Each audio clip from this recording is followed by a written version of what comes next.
उसको लक्षित किया जाना कि हमारे किसान आत्मनिर्भर बनाए जाने के लिए दलहन और तिलहन की खेती की ओर आगे बढ़े। और इसके लिए ऑयल सीड हम इस साल जो है आपको आगे बताते हैं कि किस तरीके से हम लोगों ने उसकी व्यवस्था किया है। इसी तरीके से मक्के के ऊपर फोकस किया जाना।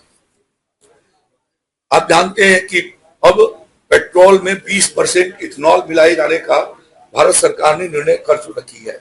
तो अभी तक जो है वो मोलासिस बेस्ड इथेनॉल आपूर्ति होती रही है।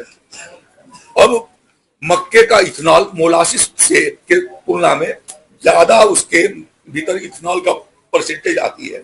और इस नाते इथेनॉल के खेती को, मक्के की खेती को फोकस करना कि जो पेट्रोल और डीजल बाहर से इंपोर्ट हो रहे हैं हम कैसे सेल्फ डिपेंडेंट हो सके, इसके लिए मक्के के रूप से इथेनॉल तैयार करके और पेट्रोल में ब्लेंड किया जा सके, उसके लिए उत्तर प्रदेश में हम मक्के के हब के रूप में अगले 2047 तक और पिछले 5-7 सालों में फोकस करके हम लक्षित करें कि जिससे कि हम उत्तर प्रदेश को उसका हब बना सके। और उसके बेसिस पर हम इथेनॉल बनाने वाले बहुत सारे जो ये रिफाइनरीज हैं वो उनका इन्वेस्टमेंट उत्तर प्रदेश के भीतर बढ़ेगा। तो इस दृष्टि से रॉ मटेरियल कैसे उपलब्ध हो सके उसके लिए हम लोग यह प्रयास करेंगे। और इस नाते उसके बारे में भी कि कैसे मक्के का जहां पर पैदावार बढ़ेगी तो उसका वैल्यू एडिशन कैसे किया जा सकता है और कमर्शियल यूज कैसे हम उसको बढ़ा सकते हैं। तो यह इन चीजों को टारगेट करके और वैल्यू एडिशन संपूर्ण कृषि क्षेत्र के भीतर कि उसको कैसे हम वैल्यू एडिशन की ओर लेकर के जा सकते हैं, यह इस दृष्टि से हम लोग प्रयास इस बारे में करेंगे। और इसीलिए इस तरीके से श्री अन्न के खेती पर भी फोकस करना कि आजकल अभी दिल्ली में डॉक्टर गुलेरिया ने कहा कि वहां का एटमॉस्फेयर खराब हो गया है और 30% लोग जो है लंग्स और चेस्ट से बीमार हैं। और अपने प्रदेश के भीतर भी कल या आज कभी अखबारों में रिपोर्ट देख रहा था कि अपने राज्य के भीतर भी लंग्स और चेस्ट और निमोनिया के किसी अखबार के भीतर था कि बड़े पैमाने में लोग बीमार हो रहे हैं।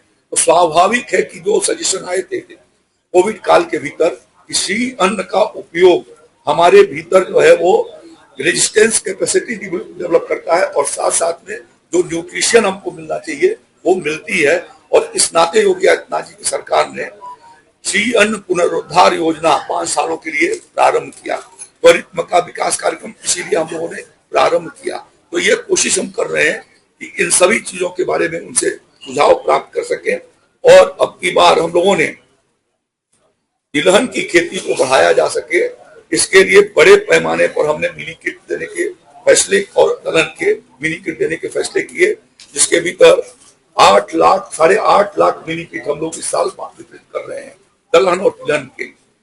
57 और साथ साथ में इंटर क्रॉपिंग गन्ना का जो शीतकालीन काम था उसके भीतर कैसे हमारा ये GSPF बढ़े, इसके नाते हमने यह अभियान चलाया है कि गन्ने की खेती में हम इंटर क्रॉपिंग सरसों और दलहन के का करेंगे।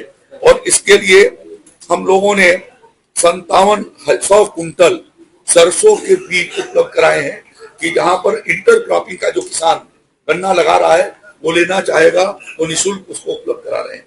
और इसी के साथ साथ क्लस्टर में सरसों की खेती जहां पर विकसित हो रही है 10 एकड़ 15 एकड़ 20 हेक्टेयर तक 30 हेक्टेयर तक, तो क्लस्टर फार्मिंग के दृष्टि से भी उनको भी हमने तय किया है कि निःशुल्क बीज उनको हम उपलब्ध करा रहे हैं। 5700 कुंटल बीज भारत सरकार की और राज्य सरकार के सहयोग से हम लोग किसान भाइयों के भीतर यह वितरित कर रहे हैं। और इसी प्रकार से इंटर क्रॉपिंग के भीतर सरसों को भी लगाए जाने के लिए जो गन्ना किसान सरसों लगा रहा है उसको भी हम दे रहे हैं और मसूर के बीज भी उन किसानों को निःशुल्क उपलब्ध करा रहे हैं, जिससे कि उसे 2 फायदे होंगे।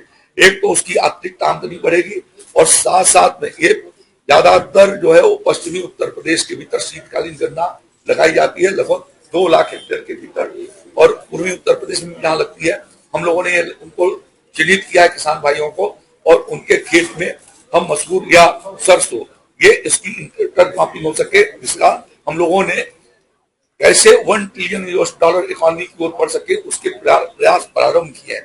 तो इस तरीके के महत्वपूर्ण ठोस सुझाव उस कार्यशाला में आए। ये विचारार्थ यह एक जो प्रदेश के बड़े वैज्ञानिक हैं और जो फील्ड के भीतर काम कर रहे हैं।